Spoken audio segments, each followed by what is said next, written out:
government should take the responsibility of the whole school and of the children. Yes, okay. See this from 1 month we are finding difficult. Some children are admitted in the hospital. The government should take this, and I request the government to please repair this chamber. ITBT Minister Priyanka Kharge, I request, Yes. sir, please repair this chamber And road. and the road. ಈ fit sir ಯಾವ ಹುಡುಗ ಬಿದ್ದರು ಬಿಲ್ಲಿ ಕಾಣಲ್ಲ sir ನೋಡಿ ಎಲ್ಲವರಿಗೆ ನಮ್ಮ MLA ಸಾಬ್ರಿಗೆ ಹೇಳ್ತಾರಂತೆ ಯಾರು ಪಂಚಾಯತಿ ಈ ನಂದಿಕೂರ್ ಪಂಚಾಯತಿ ಸಂಬಂಧಪಟ್ಟಿದ್ದ ವಿಡಿಯೋ ಆಗಲಿ ಮತ್ತೆ ಗ್ರಾಮ ಪಂಚಾಯತಿ ಅಧ್ಯಕ್ಷರು ಏನ್ ಹೇಳ್ತಾರೆ ಗೊತ್ತದ ಸರ್ ಅವ್ರು ಆಲ್ರೆಡಿ ಮಾಡಿದಂತೆ ನಿಮ್ ಚಾನಲ್ ಮುಖಾಂತರ ನಾವು ರಿಕ್ವೆಸ್ಟ್ ಮಾಡ್ಕೊತೀನಿ ನೋಡಿ ಸರ್ ಇದು ಪರಿಸ್ಥಿತಿ ಇದೆ ನೋಡ್ರಿ ಸಂಬಂಧಪಟ್ಟಿದ್ದು ಪಂಚಾಯತಿ ಅಧ್ಯಕ್ಷರು ಏನ್ ಹೇಳ್ತಾರೆ ಸರ್ ನಾನು ಮಾಡಿ ಇಲ್ಲಿ ಟಕ್ಕಣಿ ಬಿದ್ದಿದೆ ಇಲ್ಲಿ 20 ಫೀಟ್ ಡಿಫೆಂಡ್ ಇದು ಯಾವ ಮಕ್ಕಳು ಬಿದ್ದರೆ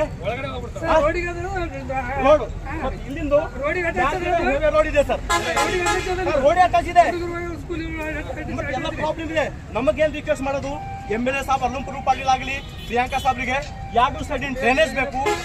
ಮಳೆ ಹೋಗಿಲ್ಲ CC ರೋಡ್ ಎಲ್ಲ ಕೆಟ್ಟ ಹೋಗಿದೆ 2 ಕಡೆ ಡ್ರೈನ್ ಇಲ್ಲಿಂದು ಮೇನ್ ರೋಡ್ಲೆ ಕೇಂದ್ರೀಯ ವಿದ್ಯಾಲಯ ತನ ಡ್ರೈನೇಜ್ ಮತ್ತೆ CC ಆಗ್ಬೇಕಂತೆ ನಾನು ಕೈ ಜೋಡಿಸಿ ರಿಕ್ವೆಸ್ಟ್ ಮಾಡ್ಕೊತೀನಿ ಸರ್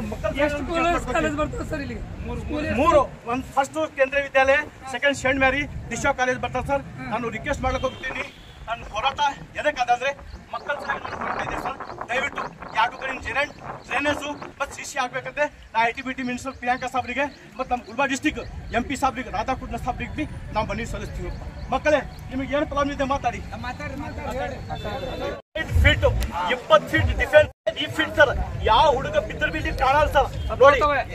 ಎಲ್ಲವರಿಗೆ ನಮ್ಮ MLA ಸಾಬ್ರಿಗೆ ಹೇಳ್ತಾರಂತೆ ಯಾರು ಪಂಚಾಯತಿ ಈ ನಂದಿಕೂರ್ ಪಂಚಾಯತಿ ಸಂಬಂಧಪಟ್ಟಿದ್ದ ವಿಡಿಯೋ ಆಗಲಿ ಮತ್ತೆ ಗ್ರಾಮ ಪಂಚಾಯತಿ ಅಧ್ಯಕ್ಷರು ಏನ್ ಹೇಳ್ತಾರೆ ಗೊತ್ತದ ಸರ್ ಅವ್ರು ಆಲ್ರೆಡಿ ಮಾಡಿದಂತೆ ನಿಮ್ ಚಾನಲ್ ಮುಖಾಂತರ ನಾವು ರಿಕ್ವೆಸ್ಟ್ ಮಾಡ್ಕೊತೀನಿ ನೋಡಿ ಸರ್ ಇದು ಪರಿಸ್ಥಿತಿ ಇದೆ ನೋಡಿ